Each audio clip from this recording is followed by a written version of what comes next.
আসসালামু আলাইকুম, কেমন আছেন সবাই? আজকে সবাই ভালো আছেন? আসলে আজকে আমার মনটা অতটা ভালো না। কালকে আমার একটা তিনটা বাচ্চা মারা গেছে, ছোট ছোট তিনটা বাচ্চা। কবুতরের ছোট ছোট তিনটা বাচ্চা মারা গেছে। আসলে আমি বুঝলাম না, এই মাদি বাচ্চা মানে ছোট বাচ্চাগুলা যেটা একদিন পরে ফুটে সেই বাচ্চাগুলা বাঁচানো খুব টাফ হয়ে যায়। তো আপাতত আমি চাইতেছি আমার যে বাচ্চাগুলো এখন রানিং আছে এগুলো ওঠার পর এই ঘরটা পুরোটাই আমি সিঙ্গেল সিঙ্গেল কাঠ দিয়ে করে দেব, শুধু বসার জন্য। এগুলোর আর ডিম বাচ্চা করবো না। আর আমাদের যে নতুন যে ঘরের কথা বলছিলাম আপনাদের, যে আমরা নতুন যে ঘরটা তৈরি করতেছি ওইটার ইটের গাঁথনি করা হয়েছে গত শুক্রবার রাতে। তো আপনাদের ব্যস্ততার কারণে ভিডিও দেওয়া হয় নাই। এ হলো ঘর, নতুন ঘরের যেটা আমরা বলছিলাম করব, সেটা অলরেডি মানে প্রস্তাবিত আছে আর কি, প্রসেসিংয়ে আছে এখনও। এটার 2 ইট দিয়ে গাঁথনি করা হয়েছে, লম্বায় হলো 11 ফিট, পাশে আছে 5 ফিট। তো এটার মধ্যে আমরা তো এখান থেকে আমাদের যে নরবর্ডে একটা গেট ছিল, সেইখান থেকে আমরা একটা লোহার গেট দেব 3 ফিট 2 ইঞ্চি, 3 ফিটের মতো। ওটার গ্যাপটা এখানে নিয়েছি।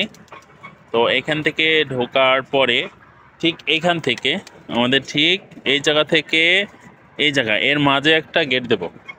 এখানে একটা গেট থাকবে ভিতরে ঢোকার জন্য।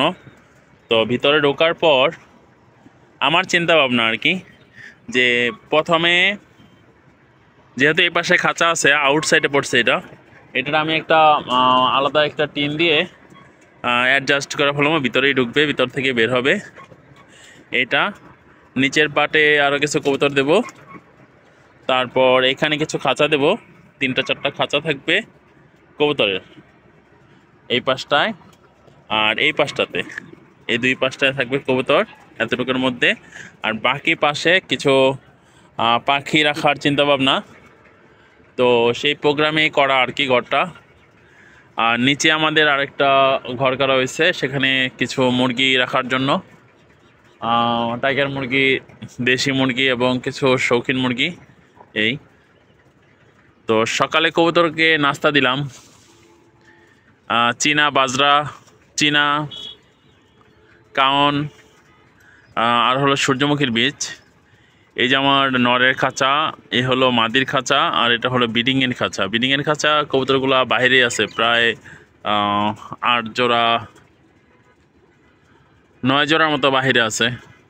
তো এগুলাকে সবগুলা সেপারেট করে দেবো, নর্মাদি সব সেপারেট করে দেবো। এই যে আমার গিয়াসল্লি মাদির সাথে নর পাচ্ছি না দেখা এই সবুজগুলোর সাথে জোড়া দিচ্ছিলাম। তো এখন অলরেডি নর পেয়ে গেছি, তো সামনে জোড়া দেব ইনশাল্লাহ। এই যে মাদিগুলা বের হওয়ার জন্য খুব জোরাজোরি করতেছে। ওদেরতে আজকে ছাড়বো না এখন, কারণ ঘরের কাজ ধরলে কিছু কবুতর আছে আমার ছাড়া, মানে পাখা বাঁধা। ওগুলা যদি আমি ছাড়ি তাহলে ওরা চলে যাবে আশেপাশ থেকে ছাদের, যেহেতু ছাদের রেলিংটা খোলা আছে। দেখি আর কিছু খাবার দিয়ে, যাদের বাচ্চা আছে ওরা খাবার জন্য ট্রাই করতেছে অনেক, ওদের আরও কিছু খাবার দিয়ে ওদের লক করে দেব সম্পূর্ণ। এই যে আমার বাসার সুন্দরী কবুতর সিলভার রেসার, এটা আমার ঘরের পালের বাচ্চা।